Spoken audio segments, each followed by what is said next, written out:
Hey, what's up, everybody? Bro Trio here, and it's that time again. 2024 has made its way out of here. Like it's okay.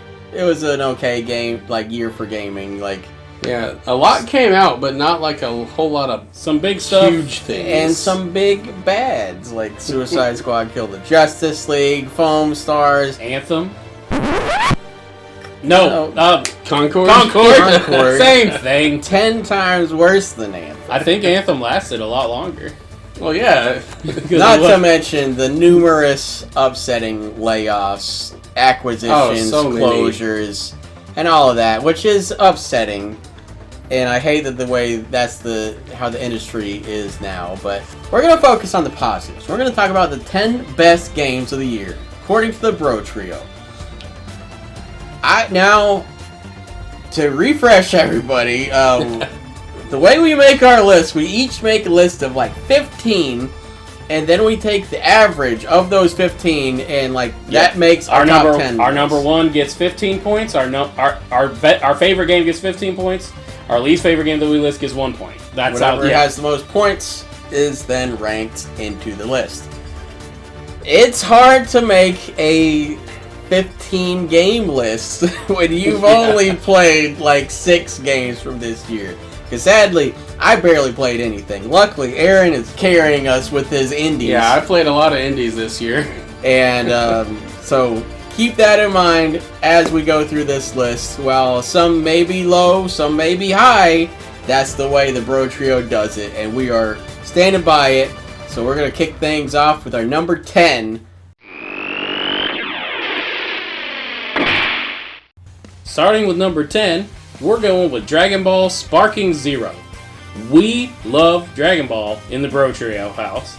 And Sparking Zero is a Dragon Ball game with one of our favorite things that Dragon Ball games have ever done, which I think the only other one that's done it might be Dragon Ball Z Budokai 2. Yeah. Budokai 1. Budokai 1. That was that was the one. We love what ifs. The what if scenarios are very fun. And Sparking Zero delivered on some of them. We haven't gone that far yet. We've only beaten the Goku storyline, and a few of those what-ifs are really damn cool. Yeah. And a few of them are just well, everyone died. So so that's kind of cool, too, that it doesn't always lead to good results when, if the Turtle School goes to kill Raditz, you get a different result rather than Goku and Piccolo going to kill Raditz. Yeah. Pretty cool. We gave it the Best Fighting Game Award. Now, look. We didn't play Tekken 8. Alright? I think other fighting games came out this year too. We don't really play fighting games. We don't really play fighting games. We didn't even play this as a fighting game. Yeah, we're just playing this one because it has what ifs. But there's fighting in it, and it was a game, and we had a blast with it. No, we're not doing a Sifu bullshit with it. This is a fighting game. Well, it is. Yeah, Sifu winning best fighting game or whatever, that was some bullshit. That's a game where you fight people. That's all every game. But no, Dragon Ball Sparking Zero is a return to Budokai Tenkaichi. It's basically Budokai Tenkaichi 4, and those games are awesome, and they got 1 million characters, and this one did not disappoint in that regard. One of the most fast-paced, frantic games I played this year is Pepper Grinder. That game just starts out you start out kind of slow. You just get your drill, and it's here's how you drill through sand, and then second level, it's just tutorials done. Go kill, traverse. It's some of the most inventive traversal I've seen in a game because, generally speaking, most of the time you're just drilling through the sand or through rocks or and you have to dodge lava and stuff if you drill too low But there's a lot of other things, there's a Gatling gun that you plug your drill into that spins the gun while it's shooting. There's a big key that you can unlock doors with. You can control a giant mech with this thing, you just plug it into the back of its head and it just starts walking. And is it Gurren Lagann? Sure. Do you kill God at the end? No, not really. No, you kill the Necromancer King at the end. Sure. But that has a lot to do with drills. But yeah, everything about this game was just great. It was just fast-paced, frantic. The boss fights were fun. A lot of the boss fights were really interesting too because you had to get find your way under them to like hit their belly because everything else was armored and stuff like that. And then, you get to the Necromancer King, and he's just like, all right, I'm going to change up gameplay now. We're doing this boss fight, and then you finish it, and you get your treasure back, and you're just like, yeah. That's verbatim the ending. Pretty much. And it gets the award for Best Traversal in a video game.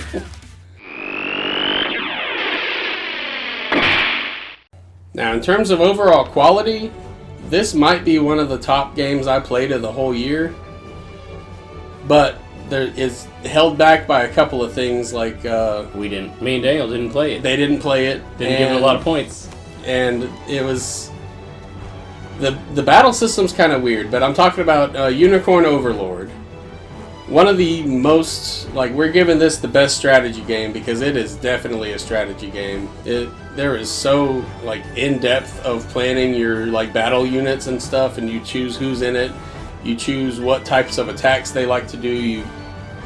You get, I think it's 80 or 90 characters overall. Jesus. And you equip them with swords and armor and accessories. You get an actual army? Yes. And you're insane. Commanding it, and you're just you have to, it gives you the overall view, and you're just okay, there's infantry that way, there's this guy this way, there's animal men that way, spearmen go get the infantry, and So we gotta kill this unicorn. It's all one big rock paper scissors thing with you're reclaiming your family's country because it was stolen from you when you were a baby, and shit. There's another one that surprised the final boss as a necromancer, but he he's a necromancer that also bewitches people and makes them serve him. So you're going through you have to fight a lot of your former allies and then win them back, and then you go fight the guy and you win your kingdom back. And it was glorious. That final battle was so good. And of all the games I've ever played, that one really made me feel like a general of an army.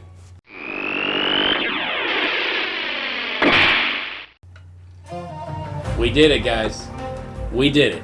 We finally got a new Prince of Persia from Ubisoft's ass. Prince of Persia, The Lost Crown, was insanely badass. That's why we're giving it Best Action Game of the Year. Because it is. It's a side-scrolling action game with Metroidvania elements. I wouldn't necessarily call it fully a Metroidvania, but I don't know. It definitely Every is. trailer looks like Metroid Dread. It does. It definitely is a Metroidvania, but it's not as Metroidvania-ish as it's not like Hollow Knight or anything like that. But it's definitely it's kind of more like the later half of The Messenger, where it's yes, it's Metroidvania, but it's a little lighter than backtrack and redo everything kind of thing.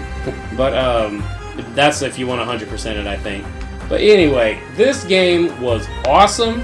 The movement, the action, the combat, the powers you get, everything about it was cool. And they were like, you know what? We can't have a Prince of Persia game without wall running. That's just one of the powers. You can run on the air. Don't matter. You can wall run anywhere. It don't matter. It doesn't matter at all.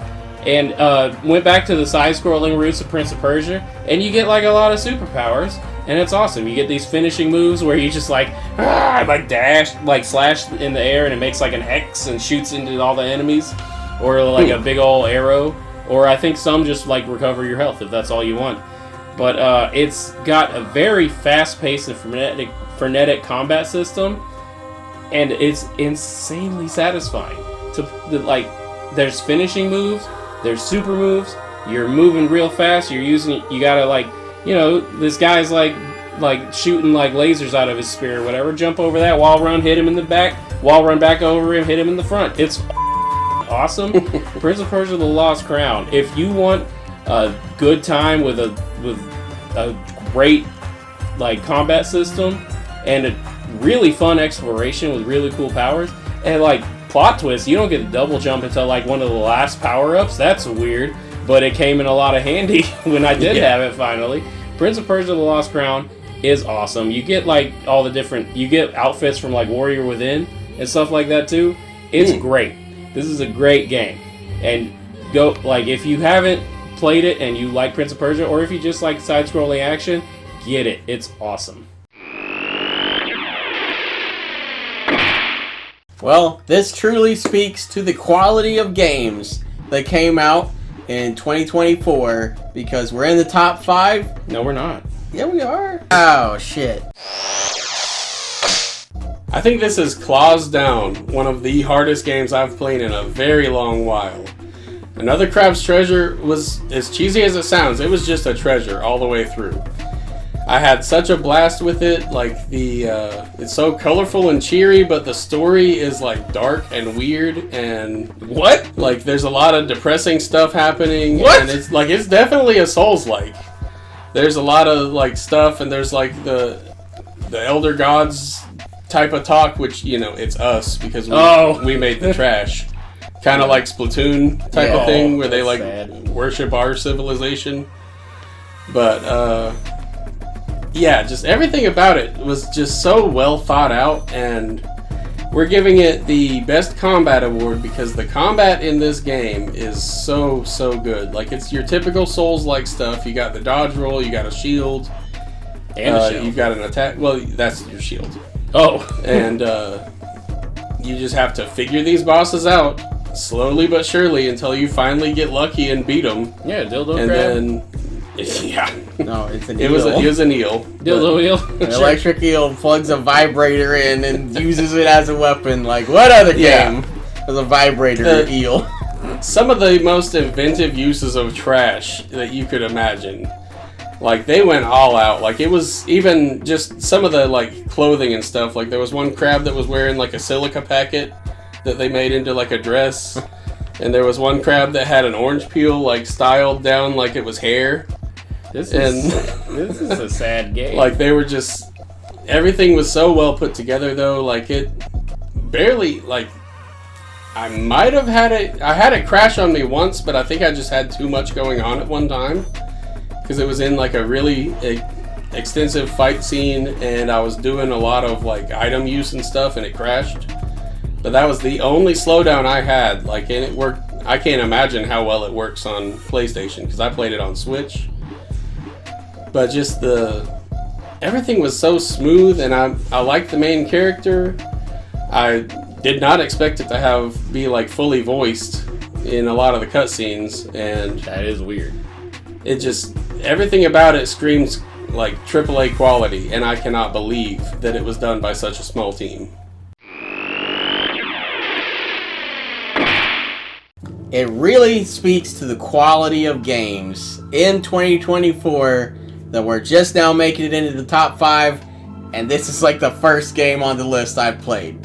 Animal Well is the indie darling of the year. Like, Animal Well was such a unique game that came out. Like, it got all this press because it's from Big Mode, Video Game Donkeys Company. Man, and what a debut, too. Right. Like, you debut with the indie game that, like, I know it got nominated for Best Indie Game of the Year, but was it in the, like, Game of the Year nominees? I don't remember. I can't remember either, but I remember hearing it was up there. Game Awards. But Animal Well is just so unique. It's got a unique art style. It's got a unique, gameplay loop. There's, next to no combat in it. Yeah, you play as a blob that gets a hold of a bunch of toys.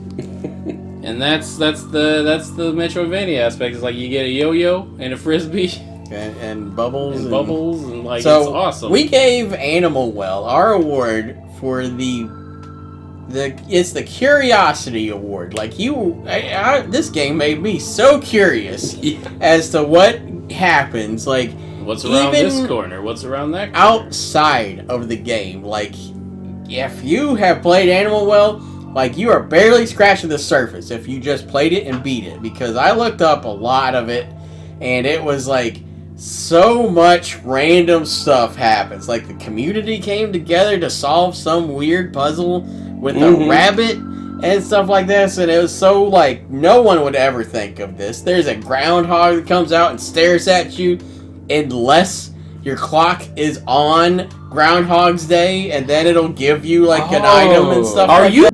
Are you That's shitting the groundhog? me? I'm dead serious. Yeah. I thought it was just like for aesthetics. There's like this rat. You gotta wait till Groundhog's Day. Oh, that's awesome. So, Animal Well is just packed to the brim with a bunch of curiosity that more or less pays off. It's got a crazy final act that, like, is unlike almost anything in the rest of the game. And it was just fun. It was very fun, very calming, and just really percolated all the curiosity in your mind. Man, when they showed that first teaser, I didn't expect this game to be on this list. But let alone did I not expect it to be my personal game of the year. Dragon Age the Veilguard really turned around from that first trailer that made me...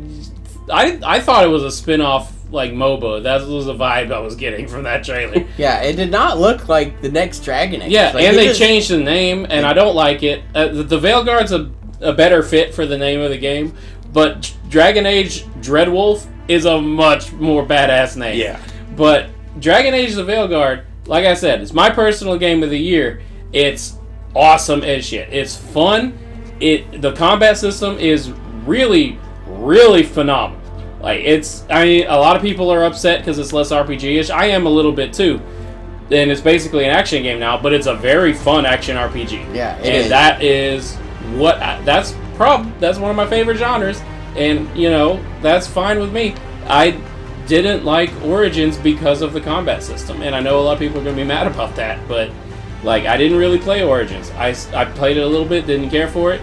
Got into Dragon Age 2. Love Dragon Age 2. And a lot of people are going to be mad about A lot of people are going to be mad about that. But the Dragon Age community's come around to Dragon Age 2, it seems like. It's because Hawk's a badass. Hawk's a badass. Most people agree that the story and the writing were really good, and the characters were really good these days. But Dragon Age Inquisition, that was the business. Dragon Age Inquisition was the shit. And then, Veilguard came out with that trailer, and I didn't have high hopes, and then I heard you couldn't couldn't play as your party members like you could in Inquisition. That dashed my hopes a little further, but then everyone was also saying, like, it's really fun, it's awesome, it's badass. You can, if you're the warrior, you get this kick move, and you can drop kick people off of cliffs. I was like, that's all I need. Yeah. That's all I need in my life. So, Dragon Age the Veilguard, we're giving something I didn't even really talk about yet, which is the Best Story Award, because the story is awesome. They add to the lore, and I think some people are mad about some of the stuff they added to the lore, but I thought it was cool, and they really get into what happened in, like, the past, between the gods and the titans and everything like that. Really they dive into everything. The origins of the Blight, what the gods were really like, and like a lot of Solas's past when he was at war with the other gods. It's awesome. Dragon Age the Veilguard, if you're one of these people that didn't give it a chance because you heard bad things about it, no, give it a shot. It's awesome. It's fun as shit. The story's great, and you can kick people off of cliffs. I cannot stress this enough. Final Fantasy VII Rebirth had a difficult placement when it was getting released this year, because it is a remake of, in my opinion, and newly discovered fact about me, my favorite game of all time, I think, is Final Fantasy VII. I told you this earlier this year. Wind Waker? I think it overtook Wind Waker. I don't know. It might be Wind Waker still, but Final Fantasy VII, maybe I got caught up in the hype for Rebirth or something, but replaying it up to the point where Rebirth takes place, like, good God, Final Fantasy VII is so good. But being one of the best games of all time has its downsides when you remake it years later in a retelling of it, because then you get compared to perfection.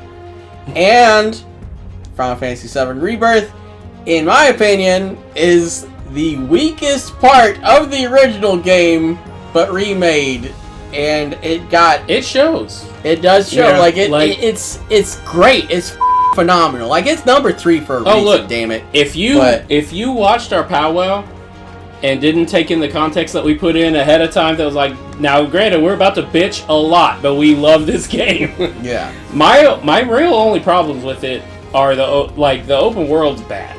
Yeah, open world's bad, and there's a lot of like padding and Chadley and minigames, forced minigames and stuff like that.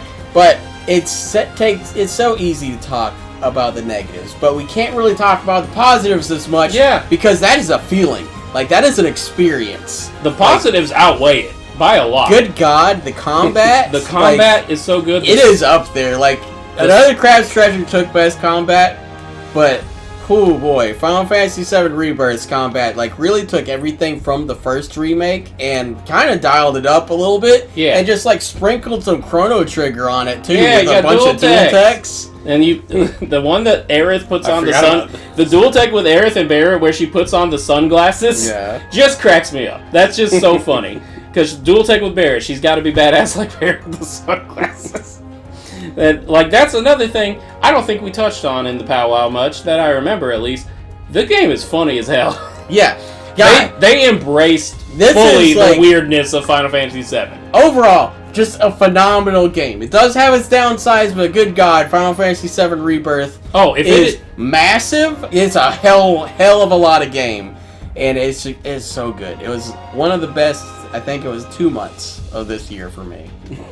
And we're giving it Best Soundtrack of the Year. Shit, how could I forget about the soundtrack?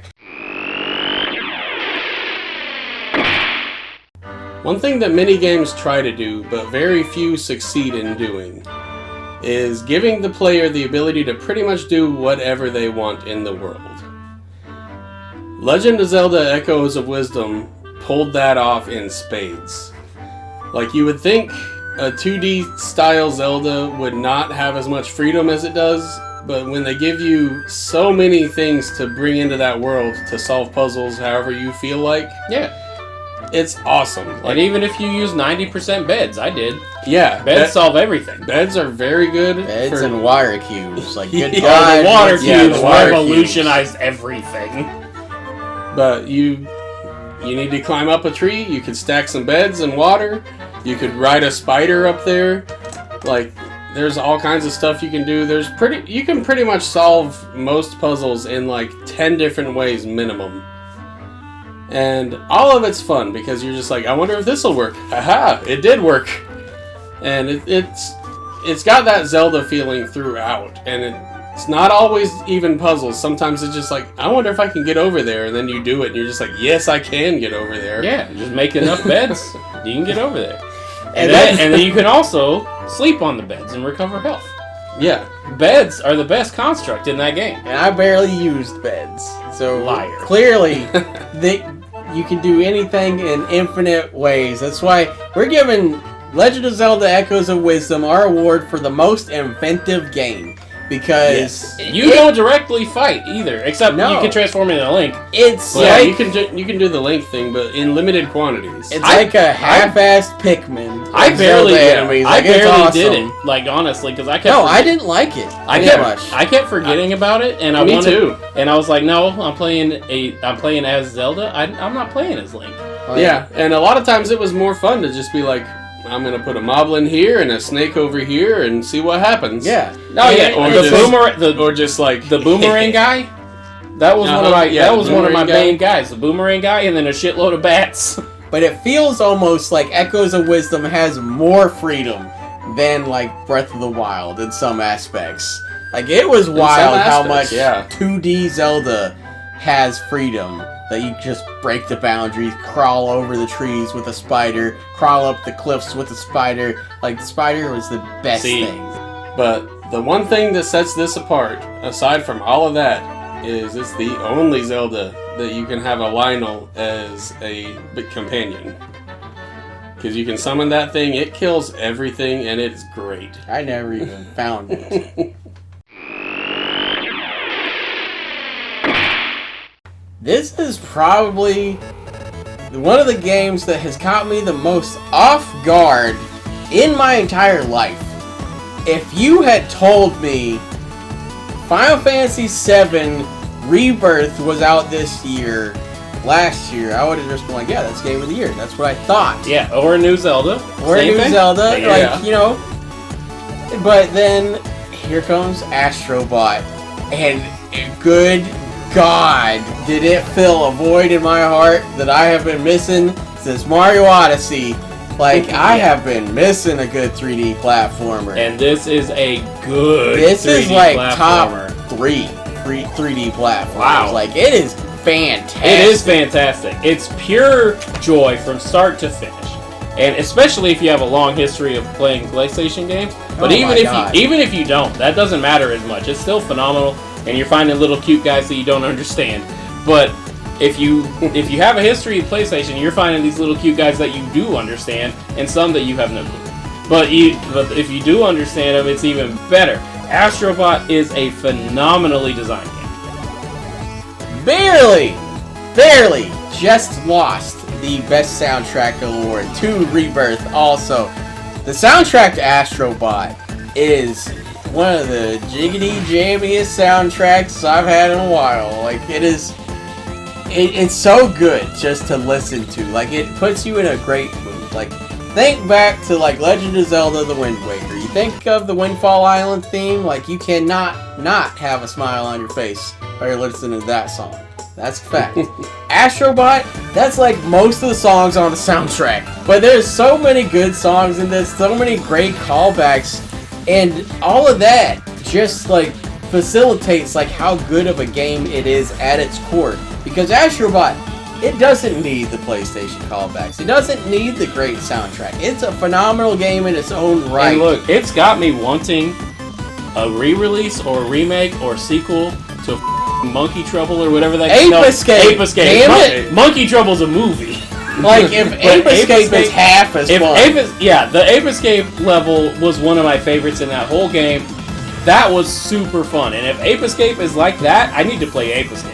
It just had so many whimsical, joy-filled levels that were not easy either. Like, they weren't super hard. Like, some were pretty hard. Like, oh god, the final level. The final level was hard. I was about that one almost broke me. A good bit of the like the button icon ones with like the triangle levels. Those were hard because those were like perfect levels. Like, you have one shot and that's it.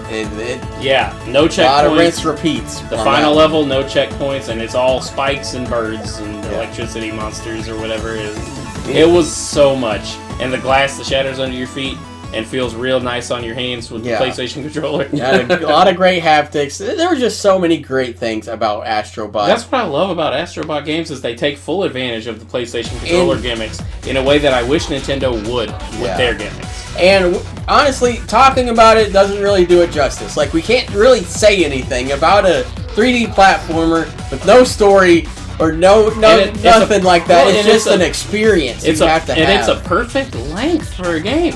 But that's going to wrap up our top 10 games of the year here at the Bro Trio.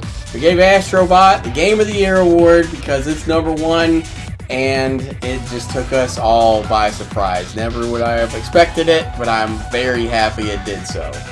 But let us know what your Game of the Year is. Better yet, let us know what your top 5 games of the year are. Because even if it's the same overlap as us, if you have something new in there, we do take these considerations to heart. We'll put them on our wish list. I haven't played them yet, but someone suggested Iconoclast to me and Crosscode. I put them on my wish list. I bought them. They're in my backlog. I just have not gotten to them yet, and I hate myself for it. Because Cyber Shadow, the infamous one from our backlog video, is still staring at me. I have to do it at some point. I keep telling him to play it when he can't think of what to play, and in his defiance, he won't do it. And then I'm just like, well, why don't I just play through every Final Fantasy ever released? So, I have my own problems. But we'll catch y'all next time with more Bro Trio.